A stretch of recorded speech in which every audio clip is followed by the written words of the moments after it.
Hello mga langga, welcome to my mini vlog. So since nakapagsimba ang mag-ina mga langga, nagsikanmas kami. So nung nakaraan linggo, hindi po kami nakapagsimba dahil masama ang panahon. So nanatili na lang kami sa bahay noon at nagpapahinga dahil pasukan na ng Lunes, 'di ba? So ngayon, back to reality na naman tayo. So kapag nakapagsimba kami ng umaga mga langga, automatic mamalingki na rin ako kahit papaano at makapag ano ng ulam ba, makapagbili ng mga gulay-gulay at saka bumili na rin ako ng karning manok. Yun lang ang binili ko at konting gulay. So ang binili ni Inday mga langga is nagbili ako ng yung hita ng manok 3 piraso lang dahil yun ang favorite ni King King at nag-request siya ng fried chicken. Ayan, lagyan natin yan ng fried chicken powder para may panglasa. Lagyan ko ng konting paminta at crispy fry konti. Tapos konting asin. Yun ang nilalagay ko para i-fried natin. And then, mga langga, bumili din ang Inday ng chicken feet, kalahating kilo at kalahating kilo din ng chicken liver. Kasi gusto kong mag-adobo kasi masarap yun mga langga. Namimiss ko na yun. Ayan, and then, ang iba mga langga, nagbili din ako ng tulingan kasi namimiss ko rin yung paksiw. So, next din na po tayo magpaksiw. Yung iba mga langga, tinabi ko muna, nilagay ko muna sa ating mahiwagang freezer kunuhay. Char. Oh. Para hindi tayo araw-araw bumili ng ulam.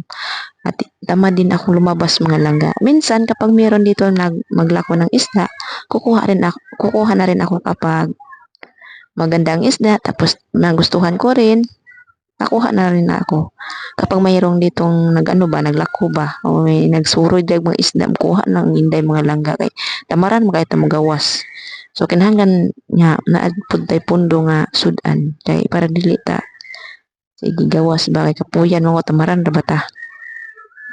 Tapos ang uban mga langga, nagpalit po ng Inday mga langga ng chicken fillet. Konti lang, para pamprito ko lang yan. Kapag pang-ulam ni King King. Oh. So, yun lang mga langga. And then, hinugas-hugas ko muna habang tayo nagpiprito ng chicken ni King. Ako na may naghugas na itong mga konting binibili natin kasi itabi natin yan. Yan. Ilagay natin sa plastic bago natin i-ref. And then, mga langga, gutom na yan ang Inday. Anong oras na, Day? So, ang almusal namin, pag Sunday, kapag kami ay nakapagsikanmas, ay tiba-tiba na yan sa tanghalian natin, Day. Nasanay na tayo. So, okay lang yan.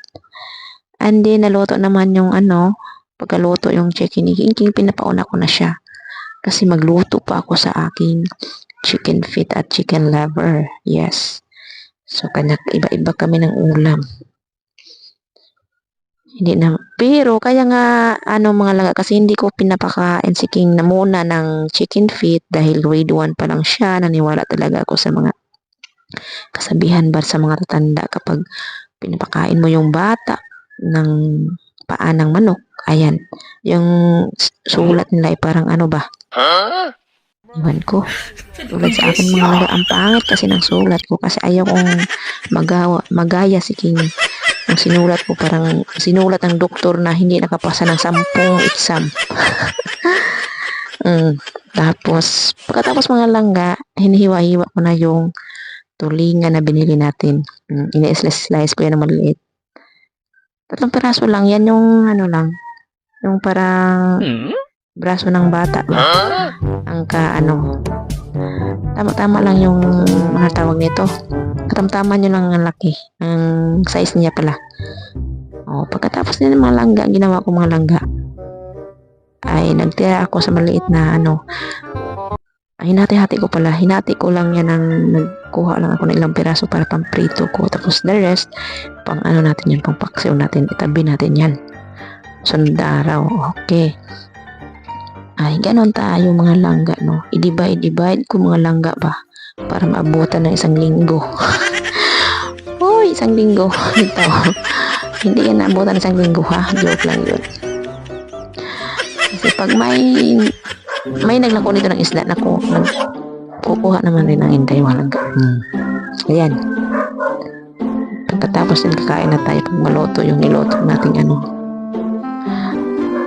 yung chicken feet at liver adobo. Yun lang mga langga. Thank you.